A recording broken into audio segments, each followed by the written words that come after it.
প্রিয় শিক্ষার্থী, বাংলাদেশ উন্মুক্ত বিশ্ববিদ্যালয় যারা অধীনে যারা বিএ বিএসএস শিক্ষার্থী এবং পরীক্ষার্থী আছেন তাদের জন্য আজকে একটি চমৎকার ক্লাস নিয়ে আপনাদের সামনে হাজির হয়েছি।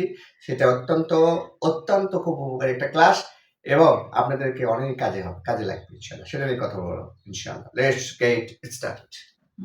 বাউবি পরীক্ষা 2026 ইংরেজি। আজকে যে ক্লাসটা নিয়ে আমি অ্যারেঞ্জমেন্ট করেছি সেটা একটা মডেল কোশ্চেন, মডেল ভার্ব। কিভাবে এটা পার্ট বি তে থাকবে, যেমন choose the correct model verb to complete the sentence. মানে একটা সেন্টেন্সে থাকবে, সেই সেন্টেন্সে মডেল ভার্ব থাকবে অতিরিক্ত। যেমন এখানে শুড, মডেল ভার্বগুলো কোথায় খুব বলা হয়? Should, may, can, could. যেমন এখানে বলি শুড মানে কি? উচিত, এটা একটা মডেল ভার্ব। মাস্ট মানেও কিন্তু অবশ্যই, এটা একটা মডেল ভার্ব। যদি বলা হয় শুড নট, সেটা একটা মডেল ভার্ব। ক্যান মানে পারে, নিজেই পারে। যেমন বলা হচ্ছে can I come in sir, কখনো হয় মে কাম, কারো অনুমতি নিলে হলে মে বলতে হয়। ক্যান মানে নিজেই যেটা পারা যায়, যেমন I can do the work, এখানে ক্যান হবে। একটি কথা মনে করে দিই প্রিয় শিক্ষার্থী, আমি বারবার আমার বলাটা খারাপ লাগে, যেহেতু ইংরেজি কোর্সে আমার ব্যাপকভাবে অনেক সবাই প্রায় পাস করেছে, প্রায় 95% পাস করেছে আমার ইংরেজি কোর্সে যারা গতবার ভর্তি হয়েছিল। ঠিক এবারও কিন্তু আমি করেছি, এটা আপনাদের সুবিধার্থে আমি বারবার বলতেছি, আপনাদের ভোগান্তিতে না হন, আপনাদের কোনো প্রবলেমের যদি শিকার না হন, তারপরে সহজে যেন এক চান্সে পাস করতে পারেন ইংরেজিতে এক চান্সে পাস করাতে কত ভাগ্যের ব্যাপার, কত যে সহজ হবে সেটা বাস্তবে না হলে প্রমাণ হবে না। আমি আপনাদেরকে বলে দিচ্ছি, আমি যে কোর্সটা করেছি আপনারা ভর্তি হতে পারেন। এখানে আপনারা ইংরেজি যে টাইপের প্রশ্ন, বারবার বলতেছি আমি, ইংরেজি যে টাইপের প্রশ্ন যত কঠিন হোক না, ওই ফর্মুলা, ওই ফরম্যাট, ওই ডিজাইনগুলো বসে দিবেন, পাস হয়ে যাবে। যাক, আমরা এই কথা বলি, তাহলে এখানে choose the correct model verb to the complete the sentences. আমরা কিভাবে এই মডেল ভার্বকে আমরা পূরণ করবো। যেমন এখানে পরীক্ষা থাকবে, এবার দেখবেন প্রশ্ন পার্ট বি তে থাকবে, চুজ প্রশ্ন the correct model verb to complete the sentence. সেন্টেন্সকে আমরা কিভাবে মডেল ভার্বে পূরণ করব।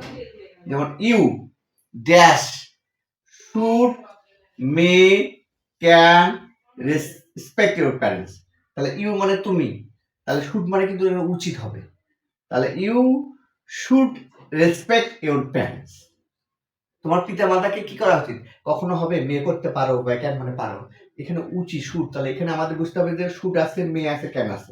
তাহলে আপনারা একটা বসবে, তাহলে you should respect your parents. তাহলে আমাদের কিন্তু শুড বসাতে হবে, এটাই model. Number 2, you dash should not could speak loudly.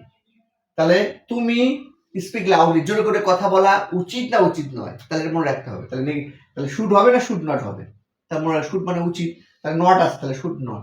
তাহলে you should not speak loudly. তাহলে আমাদের বুঝতে হবে যে মডেল ভার্ব এরকম থাকবে, দুটো বা তিনটে, আমাদের মনে রাখতে হবে কোনটার সাথে অ্যাপ্রোপ্রিয়েট সেটাই বসাবে, মনে রাখতে হবে। শুড মানে উচিত, ক্যান মানে পারা, মে মানেও পারা, ক্যান মানে নিজে পারা, মে মানে নিজে না পারা। আর মাস্ট মানে অবশ্যই অবশ্যই তোমাকে যেতে হবে, ইউ মাস্ট গো। তাহলে অবশ্যই হলে মাস্ট হবে, তাহলে আপনাকে মনে রাখতে হবে। হ্যাভ টু মানে কিন্তু বাধ্যকতা, তোমাকে যেতে হবে। আর মাস্ট মানে অবশ্যই হবে। তাহলে শুড মানে উচিত, উইল মানে হবে, ক্যান মানে পারে, পারা, মেয় মানেও পারা। তাহলে আমাদের বুঝতে হবে নাম্বার 2, ইউ তাহলে শুড নট স্পিক লাউডলি, তোমার জোরে করে কথা বলা উচিত না। দেখা যাচ্ছে যে একটা সেন্টেন্সে যদি নেগেটিভ বোঝালে তাহলে নেগেটিভ ট্রাই করতে হবে। যেমন আমি যদি বলি ইউ ড্যাশ স্মোক, তাহলে একটা আছে শুড আছে, একটা শুড নট আছে, তাহলে কখনো হবে ইউ শুড স্মোক, তুমি ধূমপান করা উচিত, তোমার ধূমপান করা উচিত হবে না। তাহলে you should not smoke. Number 3, we, এই একটা কথা মনে রাখতে হবে, ওয়াট টু মানে কিন্তু উচিত। তোমার দেশকে ভালোবাসা উচিত, তোমার মানুষকে ভালোবাসা উচিত, প্রতিবেশীকে ভালো। ওয়াট টু মানে ক্যান মানে। তাহলে উই ড্যাশ ওয়াট টু আছে, এখানে একটা ক্যান আছে, শ্যাল আছে। তাহলে সেভ আওয়ার এনভায়রনমেন্ট। তাহলে আমাদের কি কথা করা উচিত? আমাদের পরিবেশকে কি করে রক্ষা করা উচিত। তাহলে কি হবে? We want to save our country. তাহলে উচিত আমাদের। নাম্বার 4 নাম্বার এখানে আছে can oblique may I coming, কখনো হয় ক্যান আই কামিং। তাহলে বোঝা যাচ্ছে যে এই ক্যান হবে না, মডেল ভার্ব কেন, মডেল ভার্ব মে। তাহলে আমাদের বসাতে হবে may I coming. Last number 5, you dash has to অবলিক আছে have to do the work. তাহলে এখানে ঝামেলা হচ্ছে, কোথায় হবে এখানে হ্যাজ টু? এখন মনে রাখতে হবে ইউ এর সাথে সবসময় হ্যাভ টু হয়, ইউ এর সাথে হ্যাভ টু হয়, হির সাথে হ্যাজ টু হয়, এই হির সাথে হ্যাভ টু হয়, আর ইউ এর সাথে হ্যাভ, তাহলে you have to do the work, তোমার কাজটা করতে হবে। তাহলে এখানে মনে রাখতে হবে শুড মানে উচিত, মাস্ট মানে অবশ্যই, ক্যান মানে পারে, মে মানেও পারে। তাহলে আমাদের এইরকম করে প্রশ্ন পরীক্ষায় থাকবে কিন্তু পার্ট বিতে ইউ দিয়ে একটু ড্যাশ দিবে এবং ব্র্যাকেটে এরকম অবলিক দেওয়া থাকবে, মডেল ভার্ব তিনটে থাকবে, ওই সেন্টেন্সের সাথে কোনটা ম্যাচিং হবে সেটাও দিতে হবে, সেটাই শুধু দিতে হবে, অন্যটা দেওয়া যাবে না। এখন একটা কথা মনে রাখতে হবে, এখানে আপনারা শুধু 1 নাম্বার দিয়ে উত্তর লিখতে পারেন, আবার সেন্টেন্স আকারেও লিখতে পারবেন। তাহলে মডেল ভার্বটা এইভাবে থাকে প্রশ্ন, choose the correct model verb to the complete the sentences. তাহলে এরকম প্রশ্ন থাকলে আপনারা এখানে যে তিনটে থাকবে দুটো থাকুক, যে মডেল ভার্বটা এখানে গ্যাপ থাকবে সেটা বসাবেন, সেন্টেন্স করবেন বুঝে বুঝে। যদি নেগেটিভ সিস্টেমে থাকে নেগেটিভ বসাবেন, নেগেটিভ যদি না থাকে নেগেটিভ বসাবেন। মনে রাখবেন প্রিয় শিক্ষার্থী, এইটাতে কিন্তু 5 মার্ক, 5টা থাকবে, 5টা করতে হবে, 5 মার্ক পাবেন ইনশাআল্লাহ। আমি যেভাবে বুঝাই দিলাম এটা বারবার করে ভিডিও দেখবেন।